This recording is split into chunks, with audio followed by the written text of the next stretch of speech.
Hello दोस्तों, आज हम यूपीएपीए 2015 का पेपर सॉल्व करेंगे।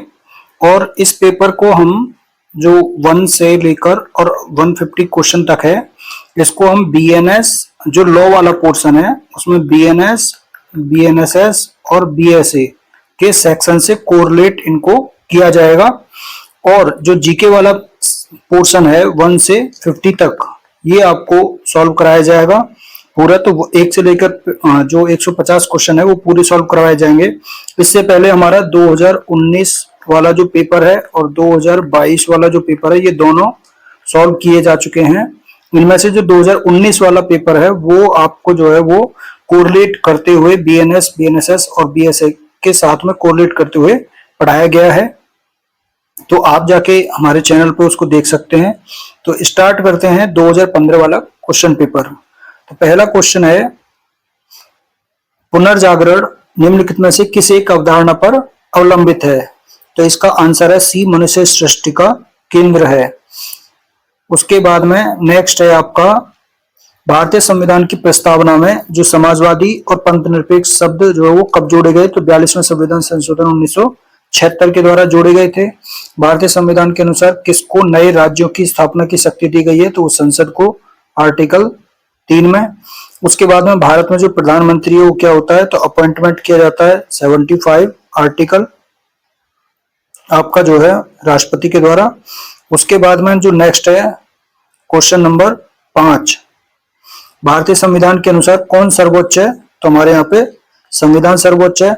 उत्तर प्रदेश के लोकायुक्त निम्न में से किसे अपना त्यागपत्र सौंपते हैं? तो वो लोकायुक्त जो उत्तर प्रदेश के राज्यपाल को सौंपते हैं। नेक्स्ट 7 नंबर क्वेश्चन है, अकबर के शासनकाल में राजस्व व्यवस्था किसके हाथों में थी? तो टोडरमल के हाथों में थी। निम्न में से किसने सर्वप्रथम पुनर्जागरण शब्द का जो है वो प्रयोग किया है? तो वो मैचलेट यानी जूल्स मैचलेट है, ये फ्रांसीसी इतिहासकार हैं। इन्होंने अपनी पुस्तक जो है वो हिस्टोरी डी फ्रांस में पुनर्जागरण शब्द का प्रयोग किया है। उसके बाद में जो 13 है वो 2013 का क्वेश्चन है ये कि 2013 का जो वो है आपके आंकड़े जो हैं, डाटा जो है उसका है ये। तो 2013 में विश्व का सर्वाधिक कॉफी उत्पादक देश जो वो ब्राजील, और ये आज भी है तो इसलिए इसको पढ़ रहे हैं। ये करंट का जो है नहीं, मतलब उस टाइम के करंट का है। उसके बाद में जो नेक्स्ट है आपका, निम्नलिखित राज्यों में से कौन बांग्लादेश की सीमा नहीं बनाता है?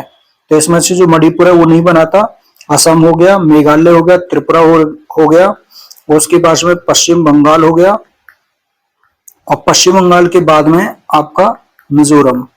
तो ये आपके बांग्लादेश से सीमा बनाते हैं। उसके बाद में नेक्स्ट है 2011 में विश्व का सर्वाधिक सोना उत्पादक देश जो है वो कौन सा है? तो वो चीन था, मतलब उस टाइम पे। अब उसके बाद में नेक्स्ट क्वेश्चन है 12, क्षेत्रफल में विश्व का सबसे बड़ा द्वीप जो है वो कौन सा है? तो वो है ग्रीनलैंड। तो ये है आपका ग्रीनलैंड ऑप्शन। नेक्स्ट है आपका आसवान हाई डैम। आसवान हाई डैम किस नदी पर जो है वो बनाया गया है? तो ये आपका वो भी करंट अफेयर का उस टाइम का जो क्वेश्चन रहा होगा ये। उसके बाद में जो नेक्स्ट है वो है, निम्नलिखित देशों में से किसकी जनसंख्या 2014 में सर्वाधिक थी?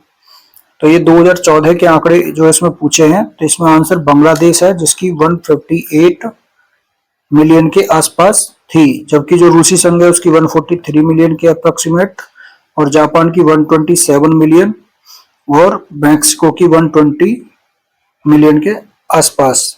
तो इतनी ये इसमें आंसर हो गया इसका, बांग्लादेश। उसके बाद में जो नेक्स्ट क्वेश्चन है आपका 15 नंबर क्वेश्चन, निम्नलिखित में से कौन भौगोलिक क्षेत्रफल के संदर्भ में विश्व का दूसरा सबसे बड़ा देश है? तो भौगोलिक संदर्भ में आपका जो वो कनाडा है, क्योंकि पहले नंबर पर कौन है? पहले नंबर पर रूस। निम्न में से नेक्स्ट क्वेश्चन है 16, कौन प्राय भारतीय आईटी सेक्टर के जनक के रूप में जाना जाता है? तो एनआर नारायण मूर्ति को जाना जाता है।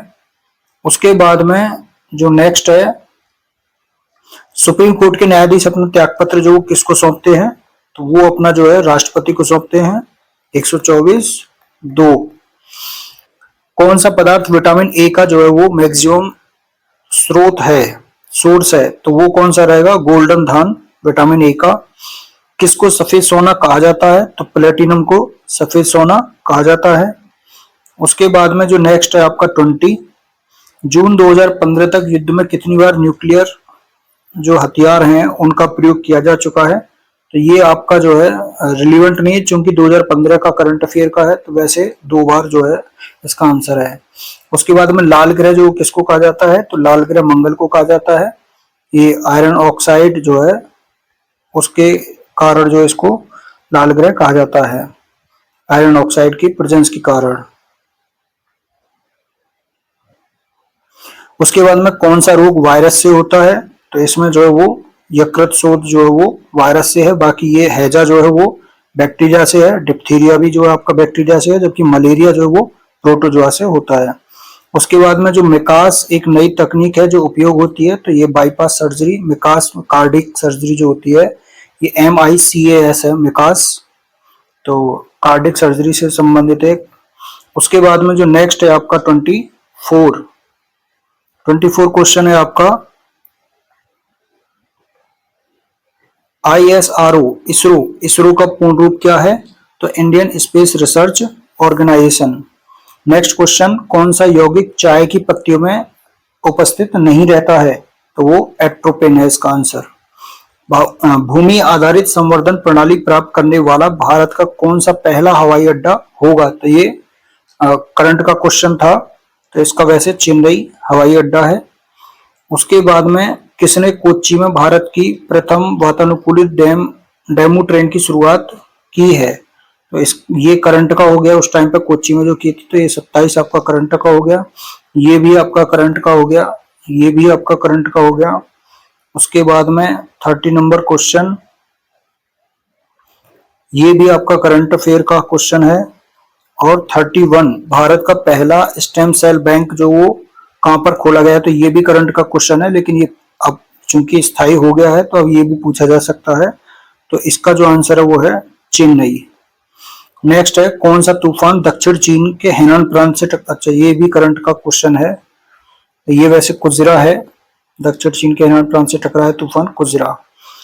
उसके बाद में जो नेक्स्ट है आपका 33, किस देश ने हाल ही में, तो ये भी करंट का क्वेश्चन हो गया। 34, किस देश में 16वां, ये भी करंट का क्वेश्चन हो गया। 35 है, किस भारतीय गणितज्ञ ने दशमलव प्रणाली की खोज की है, तो दशमलव प्रणाली की खोज किसने की है, आर्यभट्ट ने। उसके बाद 36 क्वेश्चन है, किस ऋषि ने गायत्री मंत्र की रचना की थी, तो गायत्री मंत्र की जो रचना है वो विश्वामित्र ने की थी। किसने जैन धर्म में ब्रह्मचर्य के सिद्धांत को जोड़ा है, तो ब्रह्मचर्य के सिद्धांत को महावीर ने जोड़ा है, क्योंकि इसमें ये ब्रह्मचर्य जो वो 5वां महाव्रत है, तो इसमें जैन धर्म में 5 महाव्रत हैं, जिनमें से जो 5वां है वो किसने जोड़ा है, महावीर ने ब्रह्मचर्य को। जो 4 हैं वो हैं अहिंसा, सत्य, अस्तेय और अपरिग्रह, तो ये 4 थे, 5वां जो महावीर ने जोड़ा। उसके बाद में नेक्स्ट क्वेश्चन है, किसका उल्लेख ऋग्वेद में नहीं है, तो ऋग्वेद में जनपद का उल्लेख नहीं मिलता है। उसके बाद में नेक्स्ट क्वेश्चन है 39, किसे जो है राजेंद्र लाहिड़ी को किस जेल में जो फांसी दी गई थी, तो राजेंद्र लाहिड़ी को जो है वो गोंडा में दी गई थी 17 दिसंबर 1927 को जो फांसी दी गई थी काकोरी ट्रेन कांड में जो है शामिल होने के कारण। उसके बाद में 40 आपका जो है वो करंट अफेयर का है, 41 भी आपका करंट अफेयर का है। उसके बाद में 42 क्वेश्चन कहता है कि 15 अगस्त 1947 को भारतीय राष्ट्रीय कांग्रेस के अध्यक्ष कौन थे, तो वो JB कृपलानी थे। उसके बाद में सत्याग्रह शब्द जो वो दिया गया था किसके द्वारा, तो ये मगनलाल गांधी के द्वारा दिया गया था, जो कि महात्मा गांधी के जो वो चचेरे भाई थे, और इन्होंने जो है वो दक्षिण अफ्रीका में गांधी जी की जो सक्रियता थी और उन्होंने शुरुआत की थी उसमें, तब उन दिनों में ये जो है सत्याग्रह शब्द को जो है इन्होंने दिया था। उसके बाद में नेक्स्ट है, भारत का प्रथम गवर्नर जनरल जो कब अपॉइंट हुआ था, तो 1833 का जो अधिनियम था उसमें विलियम बेंटिक जो था उसको भारत का प्रथम गवर्नर जनरल नियुक्त किया गया था, जबकि जो बंगाल का प्रथम गवर्नर जनरल था वो हेस्टिंग को बनाया गया था 1773 के रेगुलेटिंग एक्ट से। उसके बाद में नेक्स्ट है, राष्ट्रवाद का प्रचार एवं प्रसार के लिए बाल गंगाधर तिलक के द्वारा निकाला गया समाचार पत्र जो है वो केसरी है, जो कि मराठी भाषा में है। केसरी मराठी भाषा में है। किसने इनकलाब जिंदाबाद का नारा दिया? तो इनकलाब जिंदाबाद का नारा वो भगत सिंह ने दिया था। उसके बाद में कौन प्रथम आईसीएस यानी इंडियन सिविल सर्विसेज में अपॉइंट हुआ था? तो वो सत्येंद्र नाथ टैगोर थे, जो कि 1863 में अपॉइंट हुए थे। आगरा के मोती मस्जिद का निर्माण किसके शासनकाल में हुआ था? तो शाहजहां के काल में हुआ था। आगरा का मोती मस्जिद जो वो लाल किले में बना हुआ है। उसके बाद में जो नेक्स्ट क्वेश्चन है 49, किसने सर्वप्रथम स्वराज शब्द का प्रयोग किया? तो स्वराज शब्द का जो सबसे पहले प्रयोग किया था वो दादा भाई नौरोजी ने किया था। गदर समाचार पत्र जो है वो कब प्रकाशित हुआ, कहां से प्रकाशित हुआ था ये पूछ रहा है। तो ये अमेरिका से होता, सैन फ्रांसिस्को से, और गदर पार्टी के द्वारा इसको जो है प्रकाशित किया गया था 1913 में। गदर पार्टी की स्थापना जो है वो भी यूएसए में ही हुई थी, जो कि लाला हरदयाल ने की थी। जबकि गदर पार्टी के जो अध्यक्ष थे वो कौन थे? सोहन सिंह भाखना। तो इस तरह से ये है। नेक्स्ट अब 50 क्वेश्चन आपके जीके के कंप्लीट हो गए हैं। अब हैं जो नेक्स्ट है वो लॉ के 51 टू 100 क्वेश्चन, यानी 51 टू मतलब 150 क्वेश्चन, टोटल 100 क्वेश्चन लॉ के हैं। माता पिता के मुस्लिम माता पिता के जो बच्चे हैं तो ये क्या ये भरण पोषण के मेंटेनेंस के हकदार होते हैं? तो हाँ, ये मेंटेनेंस के हकदार हैं। तो ये 125 आपका अब कौन सा हो गया? 144 144 बीएनएसएस। उसके बाद में वारंट मामले का आशय अपराध से कौन से अपराध से संबंधित होता है? तो वारंट मामले जो है वो कौन से होते हैं? जो मृत्युदंड से दंडनीय हो और आजीवन कारावास या 2 वर्ष से अधिक के कारावास से दंडनीय हो। तो ए और बी दोनों वारंट मामले, मतलब जो सीआरपीसी में 2X में दिया हुआ था वारंट केस की डेफिनेशन, अब कहाँ है वो 2Z में। उसके बाद में नेक्स्ट है ए पर एक बार चोरी और दूसरी बार घोरोपत्ति ग्रेवियस हर्ट करने का आरोप है। तो उस पर जो है ए पर चोरी करने और घोरोपत्ति करने ग्रेवियस हर्ट के जो चार्ज हैं वो अलग अलग लगेंगे। 218 जो सीआरपीसी है उसका ये क्वेश्चन है, जो कि बीएनएस 241। नेक्स्ट है 145 सीआरपीसी के अधीन स्थावर संपत्ति यानी इमूवेबल प्रॉपर्टी के बारे में जो विवाद होता है, डिस्प्यूट, उसमें एग्जीक्यूटिव मजिस्ट्रेट किस क्वेश्चन का डिटर्मिनेशन करता है? तो वो वास्तविक कब्जे का डिटर्मिनेशन करता है। तो 145 सेक्शन जो वो 164 बीएनएसएस। उसके बाद में नेक्स्ट है आपका 55 क्वेश्चन, एफआईआर अपराध कारित होने की सूचना मात्र है। तो ये बात जो वो सही है। प्रथम सूचना रिपोर्ट अपने आप में एक सब्सटेंस है यानी सारभूत साक्ष्य है, तो ये बात गलत है। तो एक सही है, 2 गलत है। एफआईआर से संबंधित है तो मतलब 154 और सीआरपीसी का, और 154 मतलब 173 बीएनएस 173 बीएनएसएस। उसके बाद में 55 का 56 नंबर क्वेश्चन, ए चोरी का एक्यूज्ड है, गिरफ्तारी के बाद 90 दिन वो डिटेन किया जाता है, कन्विक्ट होने पर 1 वर्ष का कारावास दिया जाता है। क्या वह 90 दिन का जो है उसको सेट ऑफ कर सकता है, उसका दावा कर सकता है सेट ऑफ का, मुजरा का? तो वो कर सकता है। और ये सेक्शन आपकी 228 सीआरपीसी और 251 बीएनएसएस। नेक्स्ट है कौन सा उपचार जो है वो सीआरपीसी में नहीं है? तो रेफरेंस रिव्यू रिवीजन, यानी इन तीनों में से कौन सा नहीं है? जो रिव्यू है, पुनर्विलोकन, वो नहीं है। उसके बाद में जो नेक्स्ट है आपका क्वेश्चन वो है सीआरपीसी की कौन सी धारा जो है वो विवाह के विरुद्ध अपराध के अभियोजन के संबंध में है? तो वो है 198।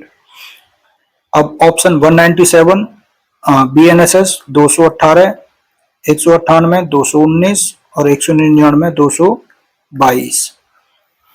उसके बाद में जो 220, 221 वो 198 ए और 198 बी इस तरह से हो जाएंगे। सीआरपीसी की कौन सी धारा बंदी प्रत्यक्षीकरण डेट से संबंधित मिलती जुलती है? तो वो 97 जो सेक्शन है वो है मिलती जुलती। उसके बाद में जो नेक्स्ट है आपका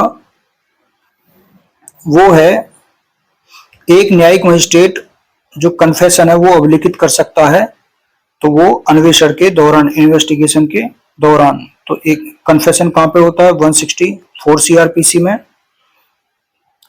उसके बाद में जो नेक्स्ट है आपका प्ली बार्गेनिंग। प्ली बार्गेनिंग जो है वो ये कहां पर है, तो ये आपका जो है वो चैप्टर 21A जो है आपका उसमें है प्ली बार्गेनिंग से संबंधित प्रोविजन, जो कि 265A से लेकर और 265A से लेकर 265L तक जो है ये प्रोविजन है।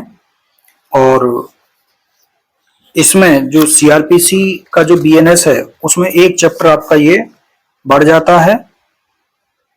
तो ये आपका जो है यहाँ पे हो जाएगा, ये चैप्टर नंबर 21A हो गया 265A से L तक, और बीएनएसएस में हो गया चैप्टर नंबर 23 289 289 से लेकर 300 तक। तो इस तरह से ये इतना हो गया। अच्छा, इसमें छूट गया था ये 96 97 98 में, ये कौन सा 97 इसका आंसर था, लेकिन जो रिलेटेड है 96 सेक्शन बीएनएसएस में कौन सी है 99 है, और 97 जो सेक्शन है वो आपकी 100 हो गई।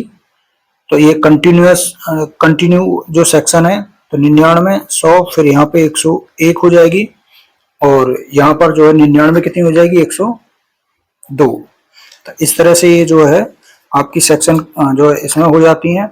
उसके बाद में जो इसमें एक और सेक्शन जो है ये वाली रह गई थी जो 164 है, तो ये आपकी 183, तो ये रह गया था आपका, तो ये आपका कंप्लीट होता है। उसके बाद में 62 क्वेश्चन आता है।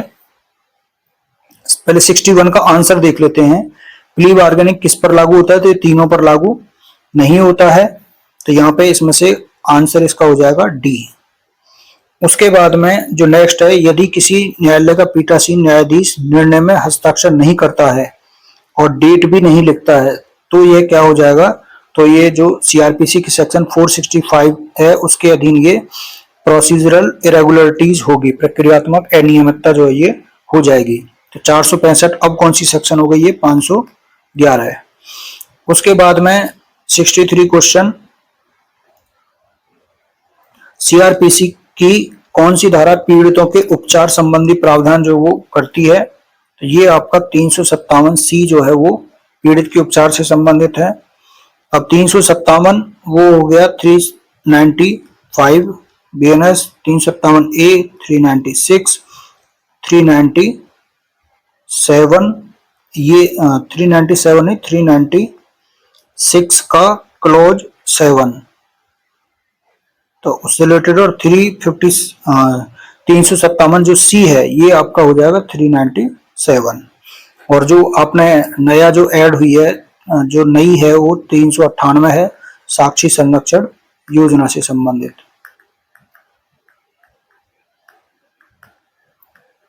ये उसके बाद नेक्स्ट क्वेश्चन है आपका 64। सीआरपीसी की धारा 24 के अंतर्गत में जो पब्लिक प्रोसिक्यूटर है उससे रिलेटेड है, और उसमें क्या शामिल है, तो ये धारा 24 के अंतर्गत में अपॉइंट कोई व्यक्ति पब्लिक प्रोसिक्यूटर के निर्देशों के अधीन, डायरेक्शन के अधीन कार्य करने वाला कोई व्यक्ति, तो दोनों ही इसमें शामिल है। और जो 24 सेक्शन है वो आपकी अब कहां पे है 18 है। सीआरपीसी की कौन सी धारा, नेक्स्ट क्वेश्चन है, प्रतिकर न्याय से संबंधित है, तो ये आपकी 357। 355 अब है नहीं, जो महानगर मजिस्ट्रेट का निर्णय है तो उसको हटा दिया गया, रिपील कर दिया गया अब। और 356 आपकी हो गई 394, और 357 जो है हमने अभी पढ़ी थी 395, और 359 हो गई आपकी 400। ये सब बीएनएसएस की सेक्शन है। उसके बाद में जो नेक्स्ट है आपका, सीआरपीसी के अंतर्गत विकृत चित्त अभियुक्त को कुछ विधिक संरक्षण प्रदान किए गए हैं, तो ये प्रावधान जो है वो किस सेक्शन में है, तो ये आपका 334 में है। अब 328 जो है वो कहां पर है 367 पर, 331 है आपका 370 में, और 334 है आपका 373 में, 373 में। उसके बाद में 67 नंबर क्वेश्चन, एंटिसिपेटरी बेल मंजूर करने का जो क्षेत्राधिकार है वो किसमें है, तो ये आपका जो है वो जो कोर्ट ऑफ सेशन होता है और हाई कोर्ट जो होता है, यानी ये और ये दोनों, यानी ऑप्शन हो गया डी। तो ये 438 438 में एंटिसिपेटरी बेल का प्रावधान था, जो कि अब 482 में है। उसके बाद में नेक्स्ट क्वेश्चन 68, डाकघर की तलाशी का वारंट जो वो कौन जारी करता है, तो वो डीएम है, और ये कहां पे करता है, 93 में। अब प्रेजेंट में बीएनएसएस में वो 96। आईपीसी के चैप्टर 21 के अंतर्गत जो मानहानि के अपराध का कॉग्निजेंस वो लिया जा सकता है, तो वो पीड़ित व्यक्ति के परिवार पर ही लिया जा सकता है। और मानहानि का जो ये 199 सीआरपीसी, जो कि 222 बीएनएसएस। उसके बाद में जो नेक्स्ट है, जब पुलिस थाने के भारसाधक अधिकारी को यह सूचना मिलती है कि किसी व्यक्ति ने आत्महत्या कर ली है, सुसाइड कर ली है, तो वह तुरंत किसको रिपोर्ट करेगा, तो तुरंत एग्जीक्यूटिव मजिस्ट्रेट जो होता है उसको रिपोर्ट करेगा। 174 सीआरपीसी, 194 बीएनएसएस। नेक्स्ट है सीआरपीसी की धारा 154, 154 मतलब 173, 154 यानी 173 के अधीन संज्ञेय अपराध की सूचना मिलने पर पुलिस अधिकारी एक प्रथम सूचना रिपोर्ट दर्ज करने हेतु बाध्य है। तो ये सुप्रीम कोर्ट के द्वारा किस केस में कहा गया था, 71 में। तो ये है ललिता कुमारी का केस है, ये ललिता कुमारी का केस है, उसमें कहा गया था। उसके बाद में पुलिस एक्ट की किस धारा में कहा गया कि एक पुलिस अधिकारी सदैव ड्यूटी पर रहता है और उसे जिले में कहीं भी उसे तैनात जो है वो किया जा सकता है। तो ये आपका सेक्शन 22 है। पुलिस एक्ट की धारा 7 जो है वो किससे संबंधित है, तो वो आपकी जो है विभागीय कार्रवाई और न्यायिक कार्रवाई, इसमें दोनों हैं। उसके बाद में जो नेक्स्ट है आपका उत्तर प्रदेश पुलिस रेगुलेशन के अंतर्गत में ग्राम चौकीदार किस चीज के लिए उत्तरदायी होता है, तो वो डीएम के प्रति जो है उत्तरदायी होता है। उसके बाद में ये पैरा आपका 89 से है।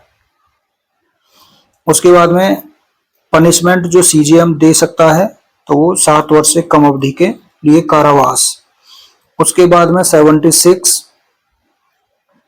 सीआरपीसी की किस धारा में साक्षी की भाव भंगिमा के बारे में टिप्पणियां जो है रिमार्क्स करने का प्रावधान है, अभिलिखित करने का, तो ये आपका 280 सेक्शन है। अब 280 सेक्शन है तो 280 कहां पर है, 315 बीएनएसएस, 270 305। उसके बाद में जो 288 है वो आपका 323 और 278 आपका 313, ये सब बीएनएसएस के हो गए। नेक्स्ट क्वेश्चन, निम्न में से कौन थाने का भारसाधक अधिकारी होता है, तो वो पुलिस का जो उप निरीक्षक यानी एसआई जो होता है वो थाने का भारसाधक अधिकारी होता है। 78 कह रहा है कि जो चिकित्सा अधिकारी है वो उपहत्या मृत्यु उपरांत जो परीक्षण होता है उसकी रिपोर्ट की कितनी कॉपी जो वो तैयार करता है, तो वो 3 कॉपी तैयार करता है। ये पैरा 174 174 में दिया हुआ है। उसके बाद में नेक्स्ट है 79 नंबर क्वेश्चन, पुलिस रेगुलेशन के किस पैरा में प्रावधान है कि विशेष अवसरों को छोड़ करके सिविल पुलिस के सिपाही जो वो सशस्त्र नहीं होंगे, तो ये आपका पैरा 61। नेक्स्ट 80 नंबर क्वेश्चन, सशस्त्र पुलिस में हेड कांस्टेबल की अपॉइंटमेंट जिला पुलिस बल से प्रमोशन के द्वारा निम्न में से कौन करेगा, तो वो पुलिस अधीक्षक जो होता है वो करेगा, एसपी। ये पैरा 407 में है। उसके बाद में पुलिस एक्ट की धारा 15(3) जो डिस्टर्ब या जो संकटपूर्ण क्षेत्र है उनसे संबंधित है। इनके अंतर्गत अतिरिक्त पुलिस बल का खर्च जो किसके द्वारा वहन किया जाता है, तो उस क्षेत्र के निवासियों के द्वारा। उसके बाद में नेक्स्ट है 82 क्वेश्चन, पुलिस एक्ट में मवेशी शब्द के अंतर्गत में कौन सा शामिल नहीं है पशु में, तो वो कुत्ता जो है इसमें नहीं है, ये धारा 1 में दिया हुआ है। उसके बाद में पुलिस अधिकारी लावारिस संपत्ति यानी ऐसी संपत्ति जिसका ओनर जो है वो पता नहीं है, तो लावारिस संपत्ति को पुलिस अधिकारी अपने कब्जे में लेगा, परंतु इसके डिस्पोजिशन डिस्पोजल के लिए उसके संबंध में निम्न में से किस अधिकारी के आदेश के मार्गदर्शन में कार्य करना होगा, तो ये आपका जो अपने से वरिष्ठ जो सीनियर पुलिस ऑफिसर है उसके मार्गदर्शन में। उसके बाद में जो नेक्स्ट है 84, पुलिस रेगुलेशन के किस पैरा में ये प्रोविजन है कि पुलिस थाने का अधिक प्रभारी का यह व्यक्तिगत कर्तव्य है कि वह विकृत व्यक्ति को अन्य व्यक्तियों के साथ उसी सेल में ना रखे, तो ये आपका पैरा 161 है। अब उसके बाद 85 नंबर क्वेश्चन, 85 है, पुलिस एक्ट की निम्न में से कौन सी धारा विशिष्ट पुलिस अधिकारियों की शक्ति से संबंधित है? तो ये आपका 17 सेक्शन है। उत्तर प्रदेश पुलिस रेगुलेशन के अंतर्गत में प्रावधानित निम्नलिखित में से कौन सुमेलित यानी मैच नहीं है? तो ये आपका जो इन्वेस्टिगेशन है वो चैप्टर नंबर 10 में नहीं है, चैप्टर नंबर 11 में है, जबकि 10 में जो है वो थाने में जो रिपोर्ट की जाती है उनके संबंध में प्रावधान करता है। बाकी सभी मैचिंग है। उसके बाद में 87 नंबर क्वेश्चन, पुलिस एक्ट की निम्न में से किस धारा में जिला पुलिस अधीक्षक की त्योहारों के अवसर पर सड़कों पर संगीत रेगुलेट करने की पावर जो है, तो वो धारा 30 का क्लॉज 4 जो है उसमें है। उसके बाद में जो नेक्स्ट है, लोक जमाव और जुलूसों को लोक सड़कों, गलियों या मार्गों पर संचालन के लिए कौन आदेश दे सकता है? तो मजिस्ट्रेट दे सकता है, पुलिस एक्ट की धारा 30A। उसके बाद में जो नेक्स्ट है आपका 89 नंबर क्वेश्चन, वो मैचिंग से रिलेटेड है। तो यहाँ पे जो आपराधिक षड्यंत्र है आपका वो 120A में आ जाएगा। हत्या का प्रयास आपका जो है वो 307 में आ जाएगा, और आपराधिक मानववाद आपका 299 में आ जाएगा। उद्यापन आपका 383 में आ जाएगा। तो ये आपका हो गया 3, 1, 4, 2, 3, 1, 4, 2 आपका ए वाला ऑप्शन हो गया। अब जो 307 सेक्शन है वो बीएनएस में कौन सी है? 109। 383 एक्सटॉर्शन वाली जो किसमें है? 308 क्लॉज 1। और 120 है आपका जो है वो 61 क्लॉज 1। और 299 299 आपका 100। तो इस तरह से ये बीएनएस से रिलेटेड जो सेक्शन है। उसके बाद में जो नेक्स्ट है आपका क्वेश्चन नंबर 90, ए ने बी को मृत्यु की धमकी देकर बी से 10,000 रुपए की राशि ले ली, तो ए ने कौन सा अपराध किया है? तो ए ने जो है वो कौन सा अपराध किया है? वो धमकी देकर ले लिया, तो एक्सटॉर्शन। तो इस तरह से एक्सटॉर्शन 383 में आईपीसी में, तो अब कौन सी में? 308 में अभी हमने जो मैच किया था। उसके बाद में लूट 390 आईपीसी, तो 309 बीएनएस, 309 का क्लॉज 1। उसके बाद में छल आपका 415, तो यहाँ पे 318 बीएनएस क्लॉज 1 318 का। और रिश्ती 425 वाला ये 324 क्लॉज 1। इस तरह से हो गए। उसके बाद में नेक्स्ट है, संपत्ति का बेईमानी से दुर्विनियोग निम्न में से किसके विरुद्ध अपराध है? यानी चल संपत्ति के, अचल संपत्ति, तो ये मूवेबल प्रॉपर्टी के। 403 आईपीसी जो कि 314 बीएनएस। उसके बाद में नेक्स्ट है, आईपीसी की निम्नलिखित में से किस धारा के अंतर्गत लोक मार्ग पर उतावलेपन या उपेक्षा से, रैशनेस तरीके से या नेग्लिजेंस तरीके से कोई वाहन चलाना अपराध है? तो ये आपका जो 279 में है। और यहाँ पे जो सेक्शन है 279 वो प्रेजेंट बीएनएस में वो 281 में है, और 278 आपका 280 में है, 273 आपकी 275 में है, 280 आपकी 282 में है। कोर्ट शब्द को आईपीसी की किस धारा में परिभाषित किया गया है? तो कोर्ट शब्द को ये धारा 20 में है, जो कि प्रेजेंट में आपका 25 है बीएनएस का। 18 को हटा दिया गया जो भारत की परिभाषा थी आईपीसी में। 17 आपका जो गवर्नमेंट है वो 212 में है, और 19 आपका जो है वो जो जज की परिभाषा है वो 216 में है। उसके बाद में नेक्स्ट है, आईपीसी की निम्न में से कौन सी धारा विधि की भूल क्षम्य नहीं है, इस सिद्धांत को समाविष्ट करती है? ये आपका 79 आ गया। अब जो ऐसे है कि जो चैप्टर 4 है आपका आईपीसी का वो 76 से 106 तक है, जबकि जो बीएनएस का चैप्टर नंबर 4 है वो आपका हो गया 14 से 44। तो आपको क्या करना है, इनको 14 से आपको याद रखना है 76 है, तो 76 और 3 79, और 14 और 3 17। तो इस तरह से आपको याद रखना है, उतने इसमें जोड़ देना है, जैसे डिफरेंस वहां से आएगा। तो यहाँ पे 79 है तो ये 17 हो गया, और यहाँ पे 77 तो ये आपका 15 हो गया, और 78 आपका 16 हो गया। नेक्स्ट है आपका आईपीसी की धारा 304 बी और 498 ए। 304 बी जो है आपकी वो हो गई BNS 80 और 498 ए जो आपकी वो हो गई 85 और 86 में इसके स्पष्टीकरण में जो क्रूरता की परिभाषा थी वो 86 में है। तो आईपीसी की धारा 304 बी और 498 ए आपस में समावेशी इंक्लूसिव नहीं है।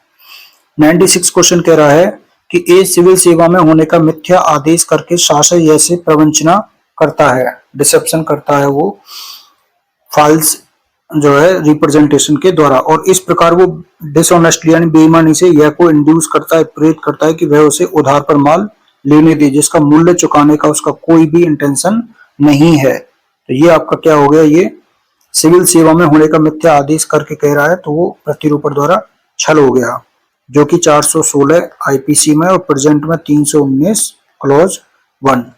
छल हमने पढ़ा 415 हो गया, तो 318 में हो गया क्लॉज 1 में।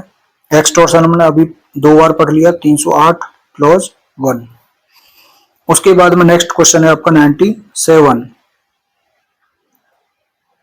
ए बी को जो 19 वर्ष का युवक है एक सीडी अश्लील तस्वीरें आमोदार्थ देखने के लिए बांटता है, ए ने कौन सा किस धारा के अंतर्गत में अपराध किया है, तो ए ने 293 के अधीन अपराध किया है, जो कि प्रेजेंट में बीएनएस में वो 295 है, और 295 आपका 298 है, 292 आपकी 294 है, और 294 आपकी 296 है।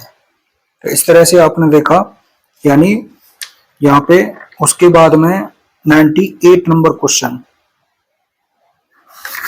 98 क्या है, 98 नंबर क्वेश्चन कहता है कि प्रत्येक प्रकार की लूट में या तो चोरी या अध्यापन होता है, तो ये बात सही है, और चोरी लूट हो जाती है जब उसके साथ जीवन को जोखिम में डाल दिया जाता है, तो ये भी बात सही है, तो दोनों ही सही है। 390 आईपीसी जो कि 309 क्लॉज 1 बीएनएस, यह कोई एक बाघ उठा ले जाता है और यह जानते हुए कि संभाव्य है कि गोली लगने से यह मर जाए, किंतु यह का वध करने का आशय न रखते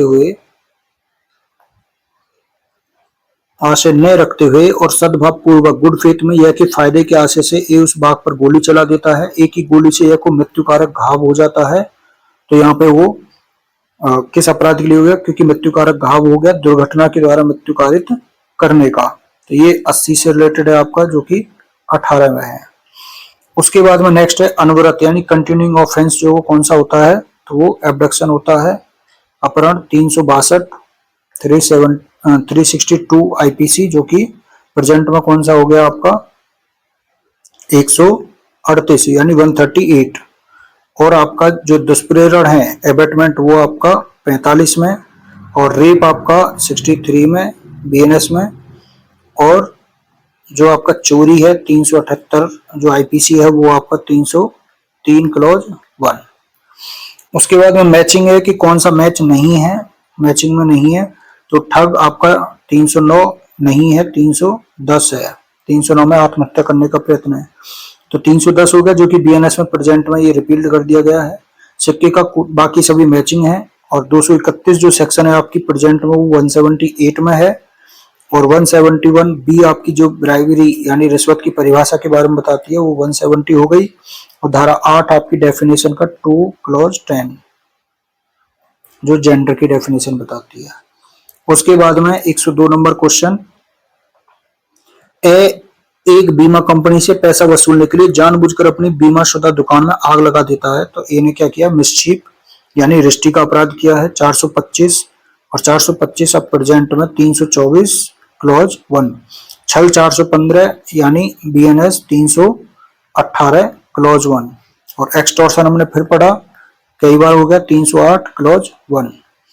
नेक्स्ट है मेरे द्वारा मेरी इच्छा के विरुद्ध किया गया कार्य मेरा नहीं है, ये सिद्धांत 94 में है, तो ये बात सही है, प्रेजेंट में 94-32 है।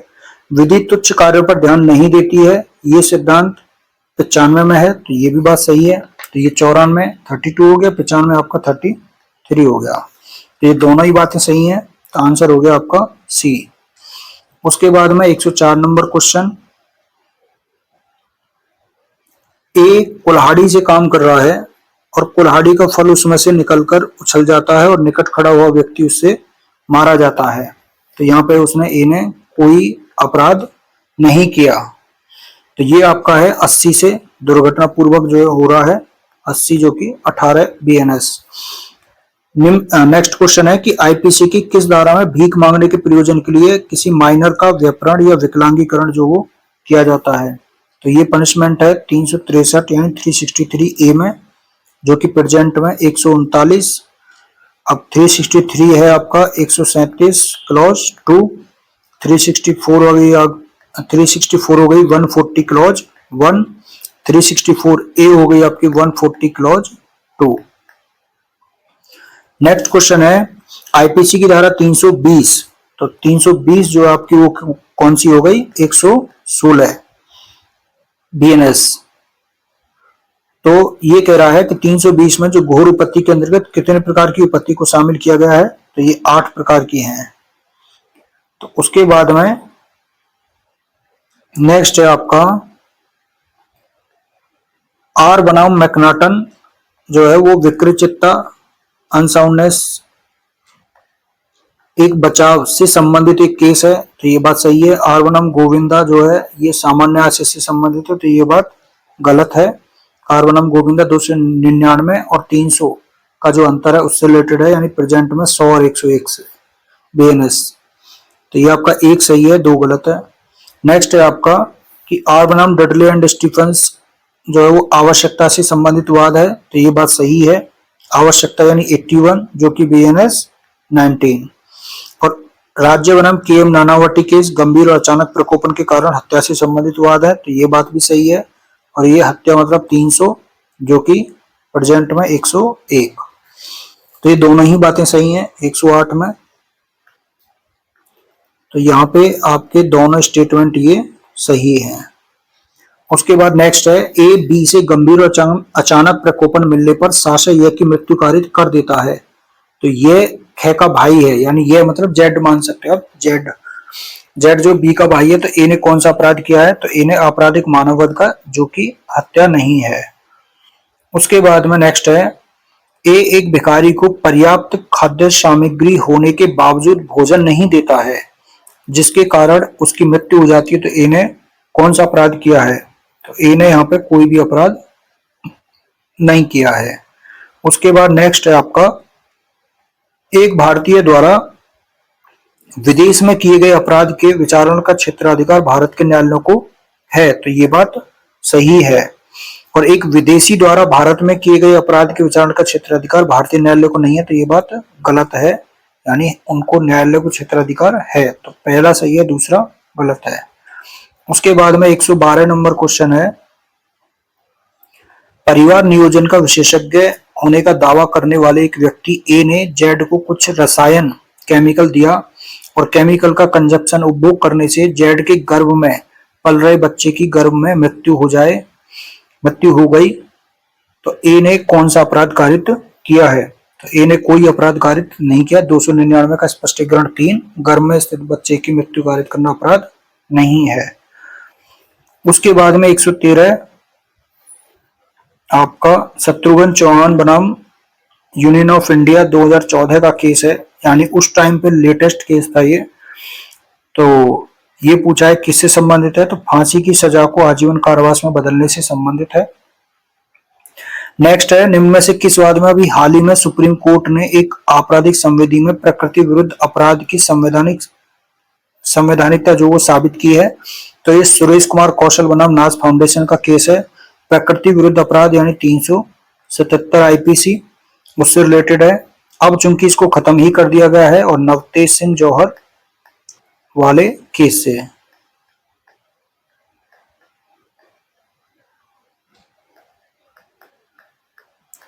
दो 2018 का ये केस है। उसके बाद में जो नेक्स्ट है आपका 115 नंबर क्वेश्चन, ए को राजमार्ग पर एक अंगूठी मिलती है जो किसी व्यक्ति के कब्जे में नहीं है, वह उसे अपने लिए रख लेता है। अगर वो यहाँ पे उसे जैसे ही उठाता है तो कोई अपराध नहीं है, लेकिन जैसे ही उसने उसे अपने लिए रख लिया तो यहाँ पे ये कौन सा अपराध बन जाएगा, आपराधिक दुर्विनियोग का। तो यहाँ पे ये हो गया। उसके बाद में जो नेक्स्ट है आपका ए बी की भूमि पर स्थित पेड़ को बेईमानी से ले जाने के इरादे से बी की अनुमति के बिना काट डालता है तो ए ने कौन सा अपराध किया है? तो चोरी का अपराध किया है। उसके बाद में नेक्स्ट है 117 नंबर क्वेश्चन। ए साशय एक स्त्री को एनॉय यानी क्षुब्ध करने के इरादे से, परेशान करने के इरादे से उसके चेहरे पर पड़ा घूंघट हटा देता है तो उसने आपराधिक बल का प्रयोग करने का अपराध किया है।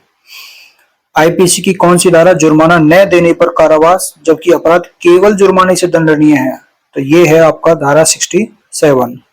ये आपका प्रेजेंट में धारा जो 8 है उसका एक्सप्लेनेशन नंबर 1 से लेकर 8 तक में 63 से लेकर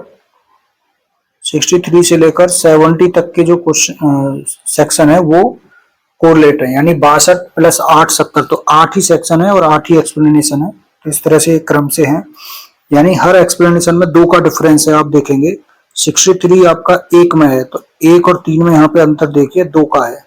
तो इस तरह से आपको याद हो जाएगा आसानी से। उसके बाद में नेक्स्ट है आपका 119 नंबर क्वेश्चन। 119 कहता है कि आईपीसी की निम्न में से कौन सी धारा जो है बंदी के एकांत परिरोध के लिए प्रावधान करती है सॉलिटरी कन्फाइनमेंट में? तो 73 है। तो अब यहाँ पे बात आती है पीएनएस, तो ये 71 9 हो गया, 72 10 हो गया और 73 आपका 11 हो गया। निम्न में से किस अपराध में दुराशय आवश्यक तत्व नहीं है? तो ये बाइगैमी में, तो ये आपका 120 का ये हो गया। बाइगैमी आपका कौन सा हो गया? 494 आईपीसी जो कि प्रेजेंट में 82 में है। और चोरी आपका 378 का 303 हो गया बीएनएस।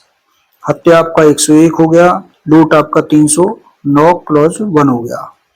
नेक्स्ट है 121। जब 2 या 2 से अधिक व्यक्ति एक सार्वजनिक स्थान पर लड़ते हैं और लोक शांति भंग करते हैं तो वे किसके दोषी होते हैं? वे दंगा के दोषी होते हैं। दंगा जो कि 159 में था अब 194, बलवा जो 146 में था अब 191 क्लॉज 1 और लूट 309 क्लॉज 1। उसके बाद में नेक्स्ट है कोई भी तथ्य जिसमें प्रमाणकारी बल हो साक्ष्य कहलाता है। ये परिभाषा किसने दी? सामंत ने। नेक्स्ट है ए ने इंटरमीडिएट के जाली यानी फर्जी डॉक्यूमेंट, मार्कशीट वगैरह जो है वो बना के उसके आधार पर बीए परीक्षा में बैठने के लिए आवेदन किया किंतु परीक्षा आरंभ होने के पहले ही उसको पकड़ लिया गया तो ये क्या हो गया? छल का अपराध हो गया, यानी 318 बीएनएस। उसके बाद में जो नेक्स्ट है आपका लूट को डकैती तब माना जाता है जब लूट करने वाले व्यक्तियों की संख्या कम से कम कितनी हो? मिनिमम 5। उसके बाद नेक्स्ट है आपका 125 एविडेंस की धारा 3 में इलेक्ट्रॉनिक जो अभिलेख हैं, धारा 3 में इलेक्ट्रॉनिक अभिलेख को किस डेट से जो शामिल किया गया है? तो 17 अक्टूबर 2000। उसके बाद जो नेक्स्ट है आपका लिस्ट फर्स्ट और लिस्ट सेकंड का मैच करना है और बताना है। जो डॉक्यूमेंट है वो धारा 3 में है। प्राथमिक साक्ष्य आपका धारा 62 यानी 62 में है और सेकेंडरी एविडेंस आपका 63 में, मौखिक साक्ष्य आपका 60 में। तो ये सारे मैचिंग है यानी 1 2 3 4 ये आपका आंसर हो गया। अब डॉक्यूमेंट किस में है? बीएसए में वो 2 डी में है और आपका 62 आपका जो है वो 57 प्राथमिक साक्ष्य, द्वितीयक साक्ष्य आपका 58 और ओरल आपका एविडेंस जो वो 55। तो इस तरह से हो गया। उसके बाद में नेक्स्ट है आपका इंडियन एविडेंस एक्ट की कौन सी धारा संबंधित तथ्य और कार्य यानी रेस जस्टिस से संबंधित है? तो वह है धारा 6।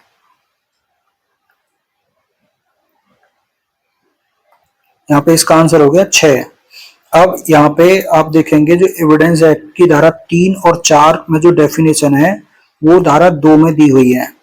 तो अब 5 जो सेक्शन है वो किस में आएगी? 3 में, यानी 2 का डिफरेंस हो गया। तो 2 का डिफरेंस हो गया तो 6 आ जाएगी आपकी 4 में, 7 आ जाएगी 5 में, 8 आ जाएगी 6 में और 9 आ जाएगी आपका 7 में और 10 आ जाएगी आपकी 8 में।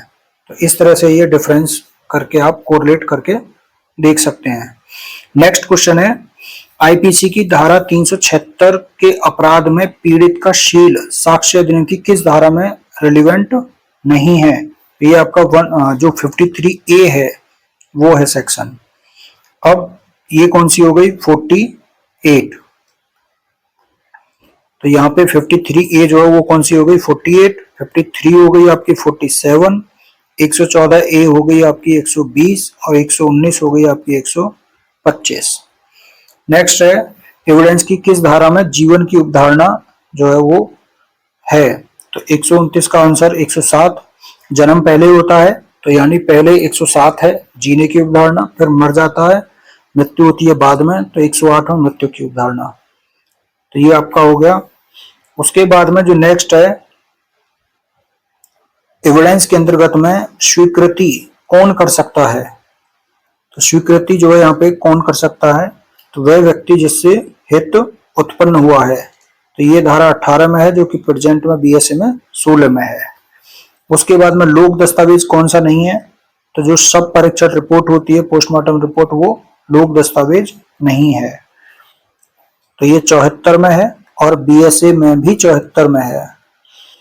उसके बाद में नेक्स्ट क्वेश्चन है, एविडेंस की कौन सी धारा ये प्रावधान करती है कि किसी मामले में किसी तथ्य को साबित करने के लिए साक्ष्यों की कोई विशिष्ट संख्या अपेक्षित नहीं है? तो ये 134 एविडेंस की। उसके बाद में जो बीएनएस है उसकी धारा ये 139 है और 132 आपकी 137 है, 135 आपकी 140 है और 136 आपकी जो है वो 141 है। तो इस तरह से ये हो गया।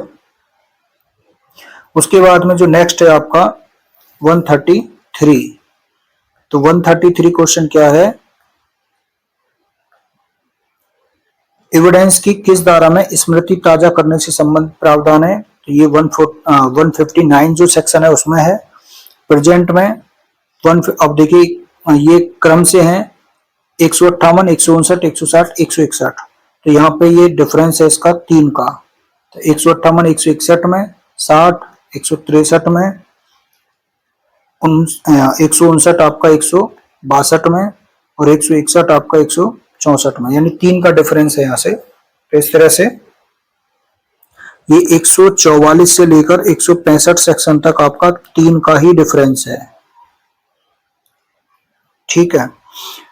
उसके बाद में नेक्स्ट क्वेश्चन है आपका, एविडेंस की कौन सी धारा ये प्रावधान करती है कि साक्ष्य के अनुचित ग्रहण या अग्रहण के आधार पर कोई नवीन विचारण नहीं होगा? तो ये लास्ट सेक्शन है आपका 167 एविडेंस का। तो प्रेजेंट में देखते हैं 169 आपका बीएसए, 161 हो गया आपका 164 बीएसए, 166 जूरी असेसर की जो शक्ति थी उसको रिपील कर दिया गया है बीएसए में, और 165 हो गई आपकी 168। उसके बाद में नेक्स्ट है आपका अन्यत्र उपस्थिति का होने का जो अभिभाग है वो इंडियन एविडेंस एक्ट की धारा 11 में मान्य साक्ष्य का मात्र नियम है। धारा 11 मतलब प्रेजेंट में 9। तो ये आपका जो है प्ली ऑफ एलबी से रिलेटेड है। उसके बाद नेक्स्ट क्वेश्चन है 136 मृत्युकालिक कथन हो सकता है? तो वो जो है किसी भी तरीके से हो सकता है, मौखिक, लिखित, यानी जो भी कम्युनिकेशन का जो भी तरीका है उसके द्वारा। नेक्स्ट क्वेश्चन है 137 एविडेंस की कौन सी धारा कब्जा पूर्ण स्वामित्व का प्रथम दृष्टया साक्ष्य है? तो ये 110 है एविडेंस का। प्रेजेंट में 110 कौन सा हो गया? 113। और 112 कौन सा हो गया? 116।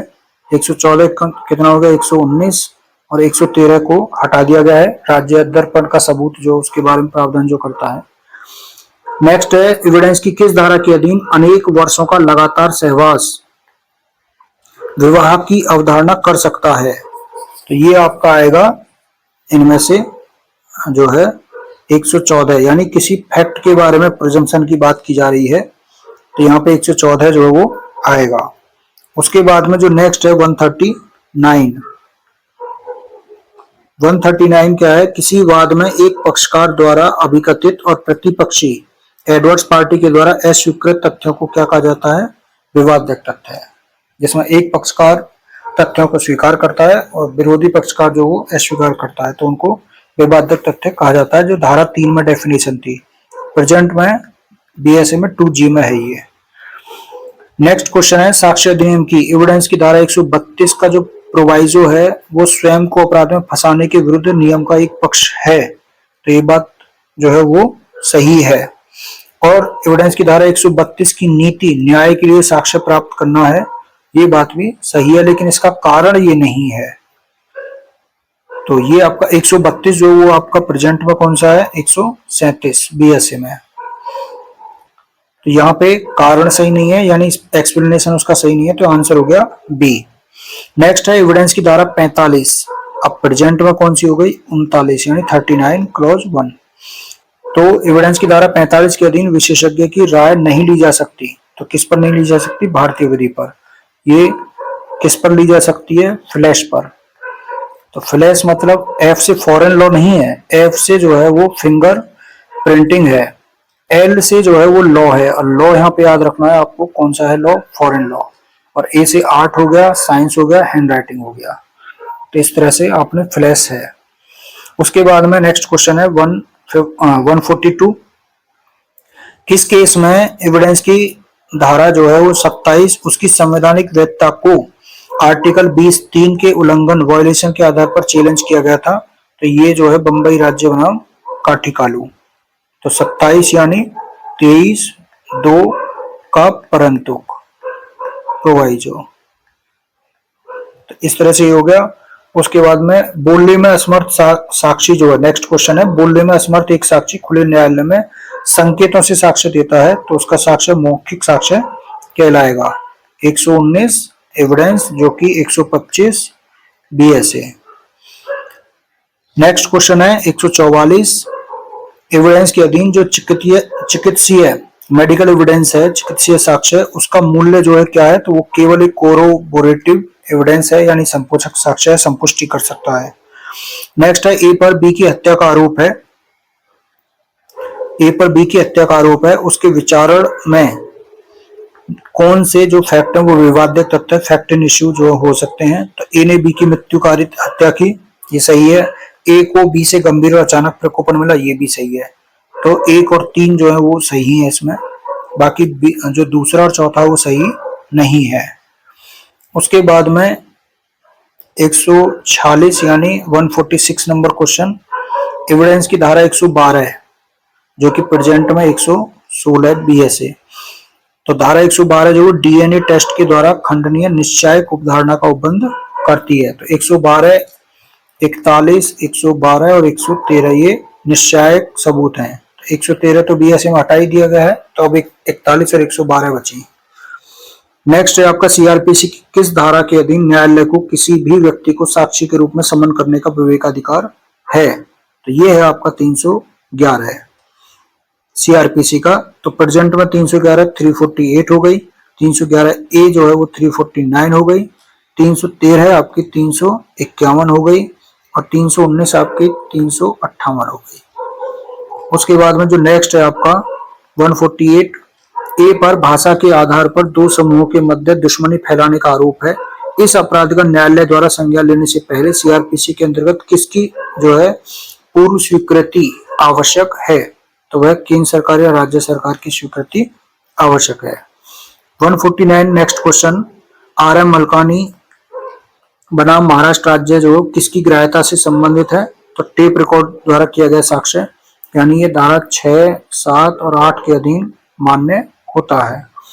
नेक्स्ट है शरद चंद्र डे बनाम गोपाल चंद्र लाहा का जो केस है वो किससे रिलेटेड है, तो वो है आपका एस्टोपल यानी विबंध से संबंधित है।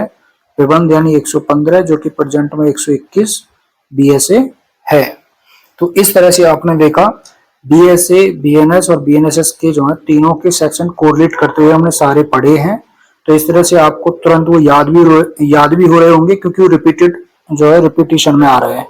तो इस तरह से अभी हम 2022 का हो गया, 2019 का हो गया, 2015 का हो गया, अब 2011 फिर 2007 के जो है वो 2 पेपर हैं, फिर 2002 का पेपर है। तो इस तरह से जो है 2006 का, फिर 2002 का। तो इस तरह से हमारे पेपर अभी बचे हैं, तो इनको हम करेंगे कवर। तो आज के लिए इतना ही, बाकी आप कमेंट करके बता देना कि आपको जो है कैसा लगा वीडियो। आज के लिए धन्यवाद। Thank you so much.